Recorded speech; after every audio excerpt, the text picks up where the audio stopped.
রক্তের সম্পর্কের বাহিরেও এমন কিছু সম্পর্ক থাকে যেগুলোর কোনো নাম থাকে না, কিন্তু সেই মানুষগুলো আপনার জীবনে অনেক বেশি গুরুত্বপূর্ণ এবং আপনার জীবনে তার অনেক অবদান আছে। সেরকমই একজন মানুষের সাথে আজকে আমি দেখা করতে যাচ্ছি। সকাল সকাল ঘুম থেকে উঠেই রেডি হয়ে বেরিয়ে পড়লাম। এর আগে আমি কখনোই সাভার যাইনি। আগের দিন রাতে আমরা দুজনে কথা বলে ঠিক করে নিয়েছি আজকে আমি সত্যি সত্যি যাব। অনেকদিন ধরে যাব করে আর যাওয়াই হচ্ছিল না। আসলে আমি সাহস পাচ্ছিলাম না, কারণ আমার বাসা থেকে সাভার অনেক দূরে। এত দূরে আমি কিভাবে যাব? তো সে আমাকে অনেক সাহস দিচ্ছিল যে আপু, আমিও তো এখান থেকে ঢাকায় যাই, তুমি এত ভয় পাচ্ছ কেন? একবার আসলেই দেখবা সব ঠিক হয়ে যাবে, তোমার কাছে ইজি মনে হবে, তুমি আসো, দেখবা যে কোনো সমস্যাই হবে না। তো আমি সাহস করে সকালে বেরিয়ে পড়েছি। কথা ছিল যে একদমই ভোরবেলা বেরিয়ে পড়বো, কিন্তু সারা রাত আমার একটু ঘুম হয়নি। সকালবেলা 1 ঘন্টা জাস্ট আমি ঘুমিয়েছি। না ঘুমিয়ে আমি আবার জার্নি করতে পারি না। আবার কোথাও জার্নি করার কথা হলে আগের দিন রাত্রে আর আমার ঘুম আসে না। তো এই আর কি। তারপর আমার বের হতে হতে 10টা বেজে গেছে। আর যে মানুষের সাথে আমি দেখা করতে যাচ্ছি সেই মানুষটা আমার জীবনে অনেক বেশি একটা গুরুত্বপূর্ণ স্থান দখল করে আছে, কারণ আমার জীবনে তার অনেক অনেক অবদান আছে। তার উচিলে আমি অনেক কিছু করেছি। আমার হেয়ার কেয়ার প্রোডাক্টের বিজনেসটা যখন আমি শুরু করি, প্রথম প্রমোশন আমি তাকে দিয়ে করিয়েছিলাম। আমি যখন কিছুই বুঝতে পারছিলাম না যে আমি আর কখনোই উঠে দাঁড়াতে পারবো কিনা, সেই সময়টা সে এসে আমার পাশে দাঁড়িয়েছে আর আমাকে এত বেশি সাহায্য করেছে যে আজকে আমি এখান পর্যন্ত আসতে পেরেছি। আমি বলবো ওর উসিলায় আমি আসতে পেরেছি।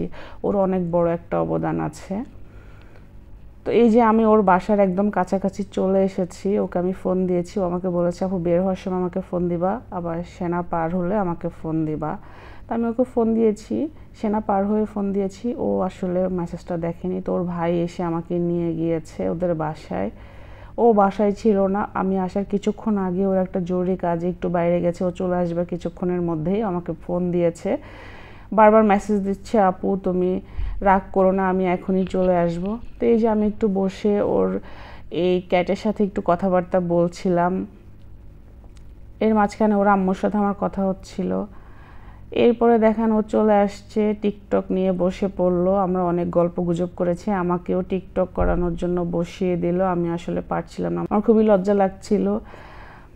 তো অনেক লম্বা একটা সময় আমি থেকেছি, খাওয়া দাওয়া করেছি, গল্প গুজব করেছি, অনেক কথাবার্তা বলার ছিল।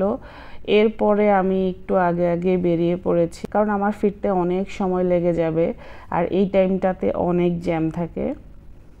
অনেক দিন পরে ওর সাথে আমার লম্বা একটা সময় কথাবার্তা হয়েছে, অনেক গল্প করেছি, আমরা অনেক সুন্দর একটা সময় পার করেছি। বিজনেস রিলেটেড অনেক কথাবার্তা হয়েছে।